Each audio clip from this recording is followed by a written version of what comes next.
Hey everybody, it's Tara, and I hope you guys are doing well and staying safe.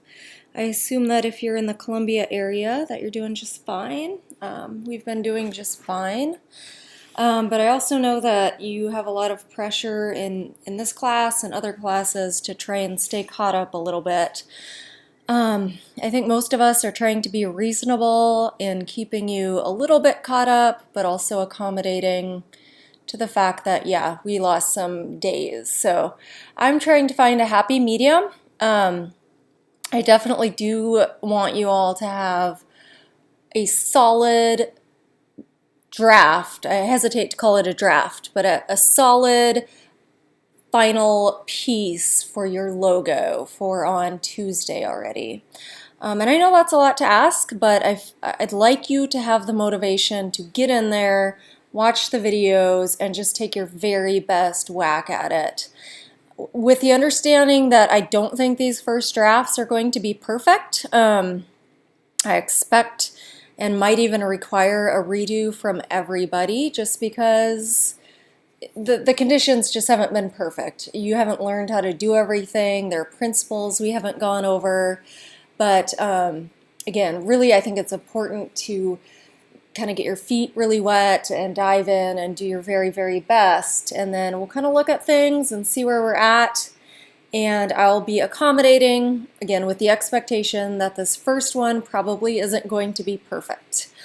But I did want to go over a couple of things that I know you have the Linda videos and they can be helpful, but they are targeted toward a really broad audience, and I wanted to talk to you guys as a more specific audience with a specific goal in mind. So I want to show you one approach to maybe doing this logo, to trying this logo. There are multiple approaches, but let me show you the way that I might do a first logo in Illustrator.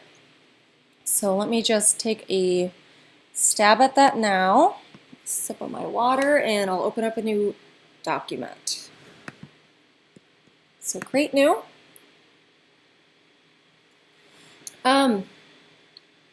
As far as the file type for the logo, I usually just kind of do a basic sheet of paper because Illustrator is a vector-based program, so we can easily change size and either even color scheme and things like that later. So I usually just choose your basic letter, and for print is okay at this point. We can adjust those things later. I have a basic piece of paper. You really don't need a bleed for something like a logo, so we'll just do okay. Wait for slow Illustrator. And of course, I usually like to go to the window, workspace, and then reset essentials. And I would encourage you to do that too. And I'm just going to scooch things over so I have a little bit of real estate here. I want to use the layers for this version of a method to do a logo. And I just found a thumbnail sketch on the internet that I'll work with so to demo this. So the first thing that I want to do is pull this on to my artboard, this thumbnail sketch. I'm sure your thumbnail sketches look a little bit like this, kind of rough and bumpy. But if this is the one that you decided to go with, then pull it on and then go to your layers. You'll see that this is on layer 1. And I want to create a second layer that's on top of layer 1. And I want to lock layer 1 because that layer 1 is simply for reference. Everything else I'm doing is going to be on top of it and actually tracing it. Another point that has come up more than once on the GroupMe that I just want to clarify, I've asked you all to sort of look at all these thumbnail sketches that you've done, and I've check marked some and I've made comments on some of them. And I said, you know, pick 2 or 3 that you play with a little bit more and develop a little bit more. That's just standard practice. Of course, we're doing a really rushed version of this, but those 2 or 3 would be considered roughs.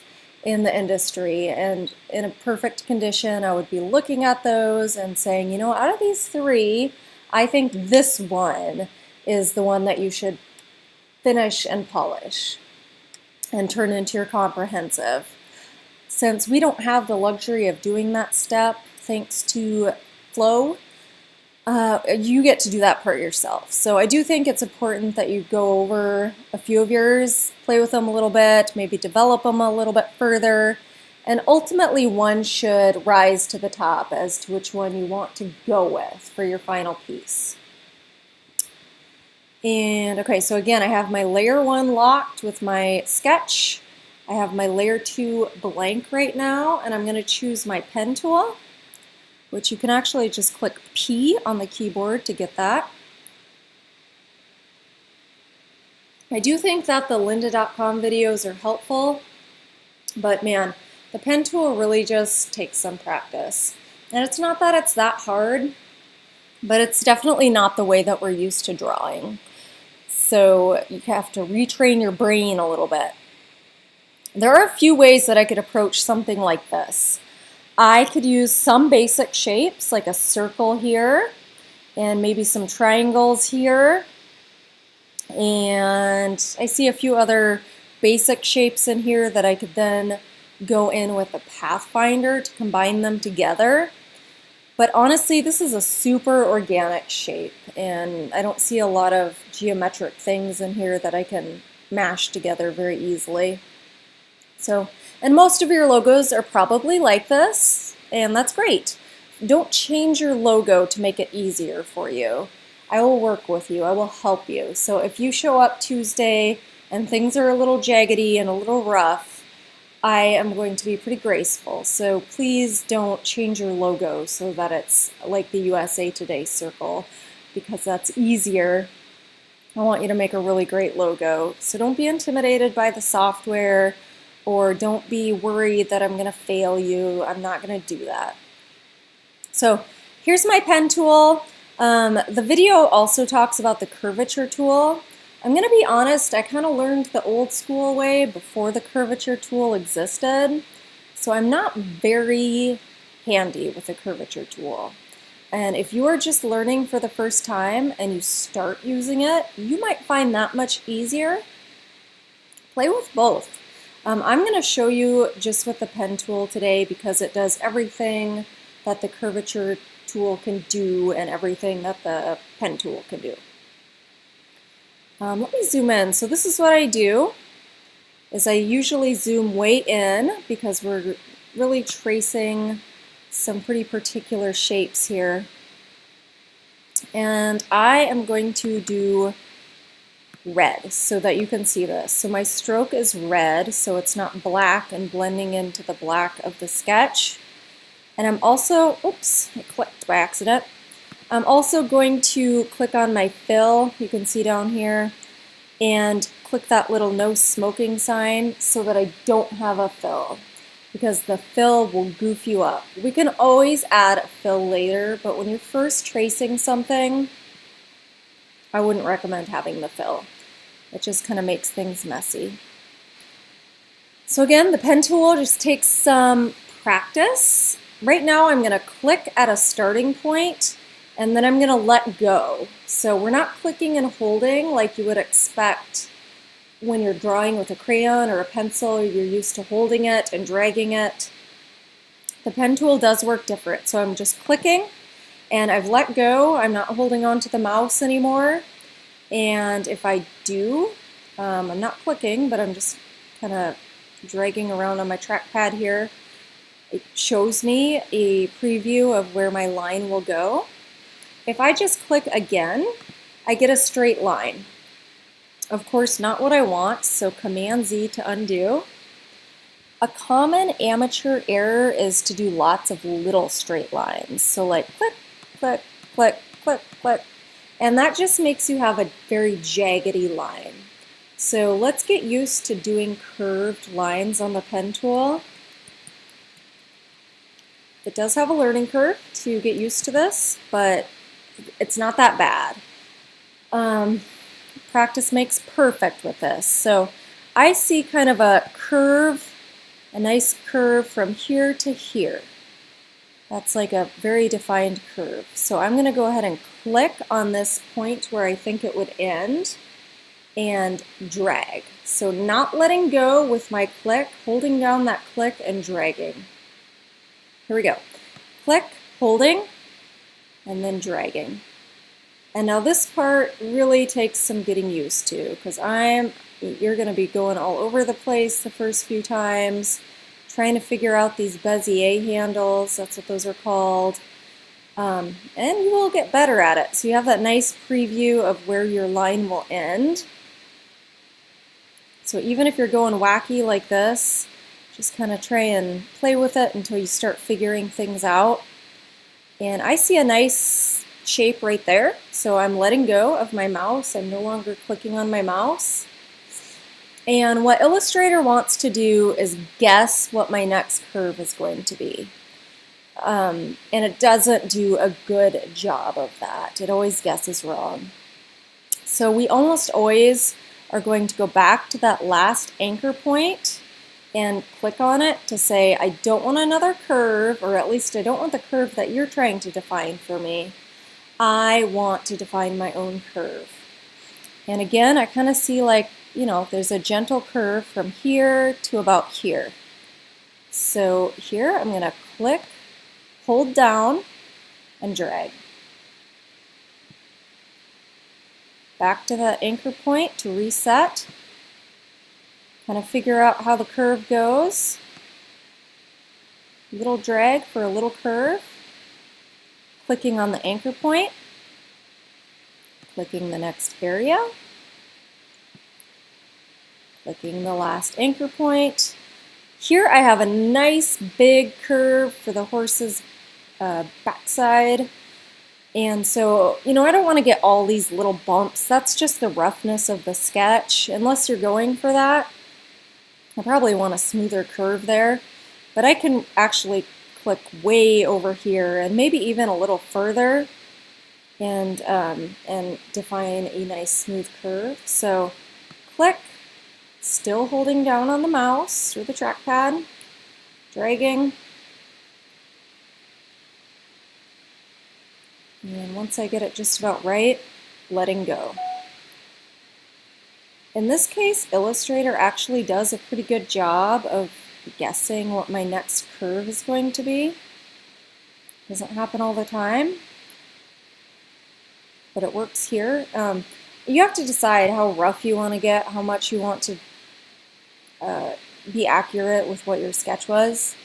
And in this case, I'm just going to smooth things out. So click there, click, holding down, dragging.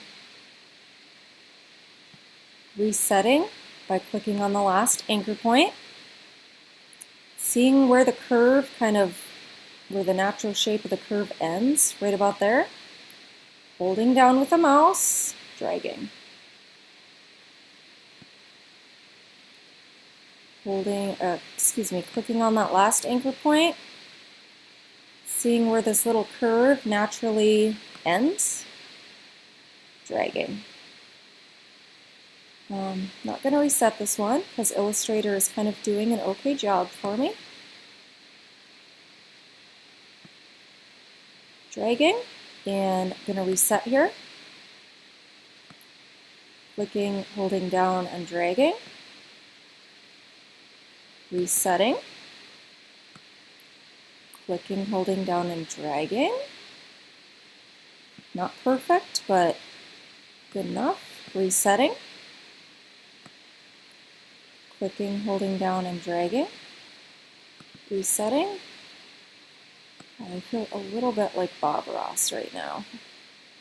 So if you find that you don't do it perfectly, that's okay. You can go back and readjust this later.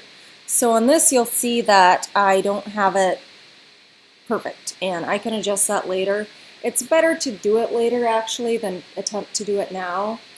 And another thing that you may run into because you're not used to the pen tool, or if you're not used to the pen tool,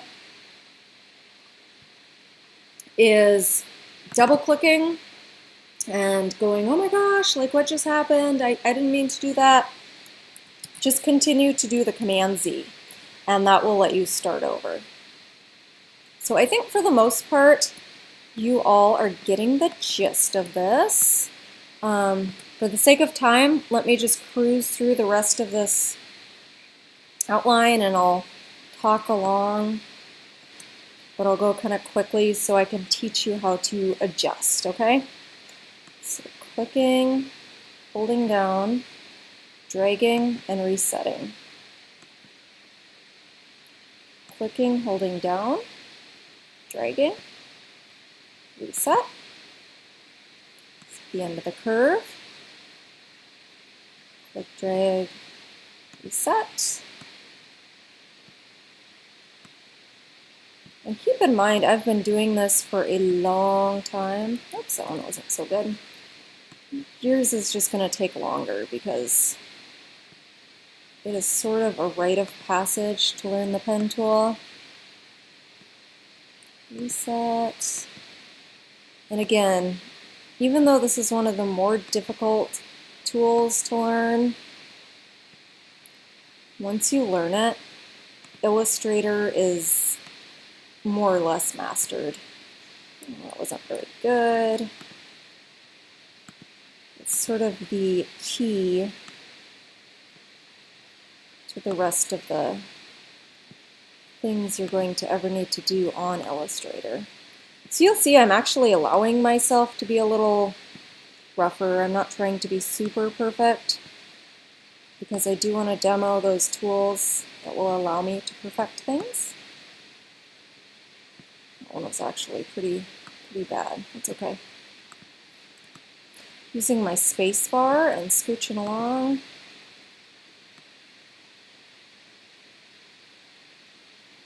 Okay. This is incredibly boring to watch, I understand. I'm almost done. Just gonna smooth out the horse head. Do the ears as quickly as I can.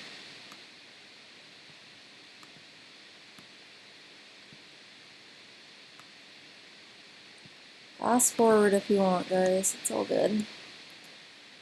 Alright.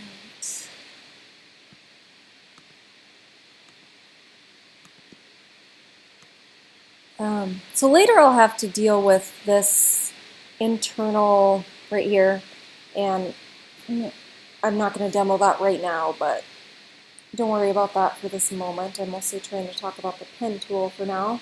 By the way, the Pathfinder is probably the way that you would cut that out later. I don't want this video to get too long. But a point that I should make is that all shapes, when you're using the pen tool, pretty much all shapes should be closed. And the reason, I mean, they almost have to be closed because you're going to have a fill. So you always start and finish at the same point. If you try and make segments of shapes, you're not going to be able to fill them with the colors. So let me just start a new shape to illustrate this. Just over here. So if I'm making a half circle like this, and that's part of my drawing, you still want to close it, because if you don't and you try and fill it, you get this. It fills it no matter what.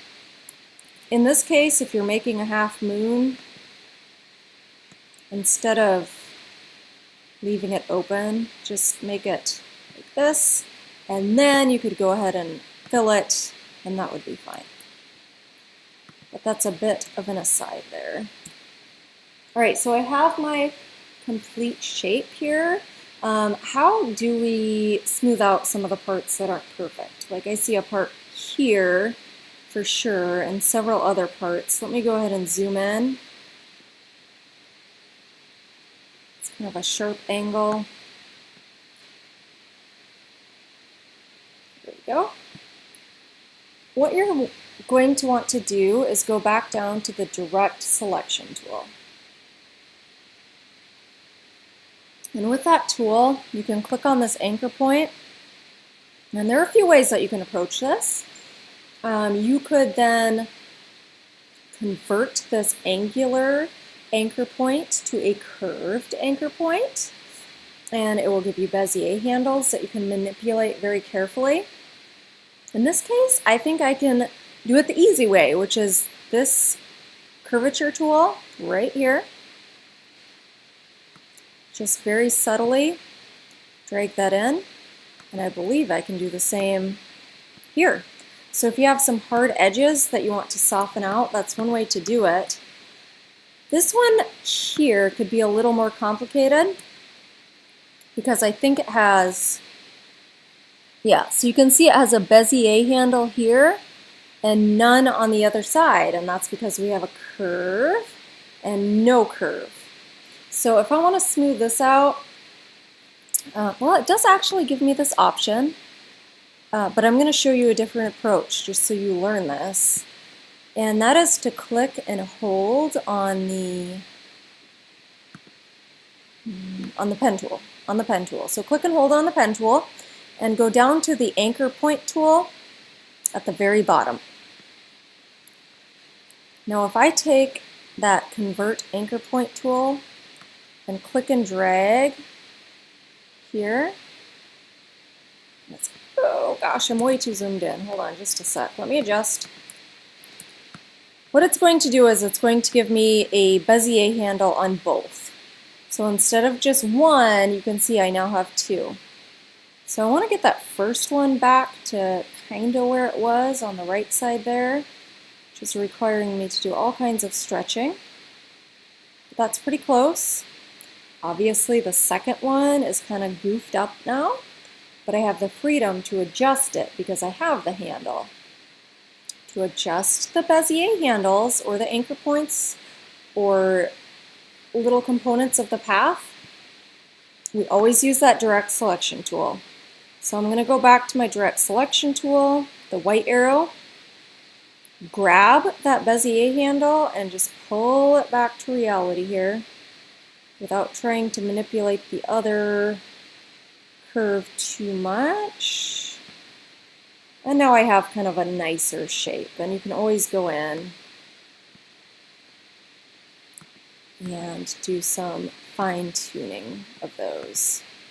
And you can use the direct selection tool for any number of things. Let's see, where was that point here where I got a little far away from my sketch?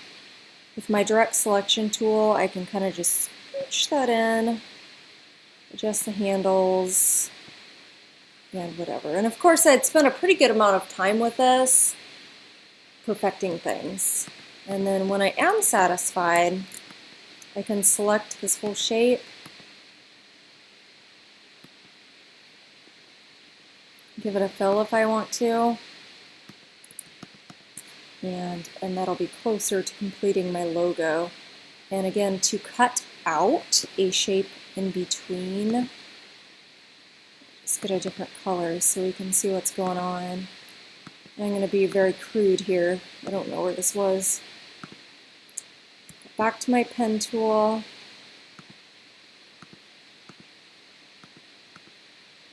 So that's, let's pretend that's our negative space there. And I could theoretically select my big logo, hold down Shift to select the negative space here. There we go. Go to Window Pathfinder. If you haven't watched Pathfinder, it's pretty important. And I'm just going to be honest, I always forget which ones of these are which, and almost have to sort of look at the visuals to figure it out. But I think this is divide is what I want. It is. So you can't tell what happened just now, but it cut out this shape. And before you can tell that that happened, you have to go to Object Ungroup. Don't ask me why Illustrator groups things after you apply a Pathfinder command, but it does, and it makes things kind of complicated. And now I can actually just click and delete this, and it's transparent. All you can see underneath is the sketch below. So definitely watch Pathfinder, definitely watch Pen Tool and practice with those. What other advice can I give you? I like to think that the type tool is really super intuitive, and the video on that should explain it very easily. Ask questions, and I hope this helps as you are moving through. This isn't the only approach to doing it in terms of bringing in your sketch, putting it on a layer, and then starting a new layer, and then sketching that, tracing it. You can, of course, freehand it. You can use basic shapes depending on what your logo looks like, but this is a pretty common method. So I hope it helps. I am looking forward to seeing you all Tuesday for sure. I will be coming into the office on Monday, probably mid-morning. So please make an appointment with me if you'd like to take advantage of that. I'm here to help. We'll talk in detail on Tuesday about the schedule after I kind of see what the sketches or the logos look like and figure out how much time we need. I don't want to get super duper behind because we have 4 big projects in the class, and obviously anytime we get behind on one, we are getting behind on everything. So as much as I can avoid that, I'd like to, but I also want to get the logos right, so we'll assess that on Tuesday. Just to be crystal clear, final logos in Illustrator are due Tuesday. I will grade those as if they are your finals, because they are your finals. The only caveat given this hurricane is that I fully anticipate redos on these, and that's okay. That's okay. That's normal. So don't get discouraged if you don't get an A++ on your first draft. I think that's reasonable to expect. So, oh, it looks like I'm running out of battery. So I'll sign off here. Again, hope it helped, and see you all soon.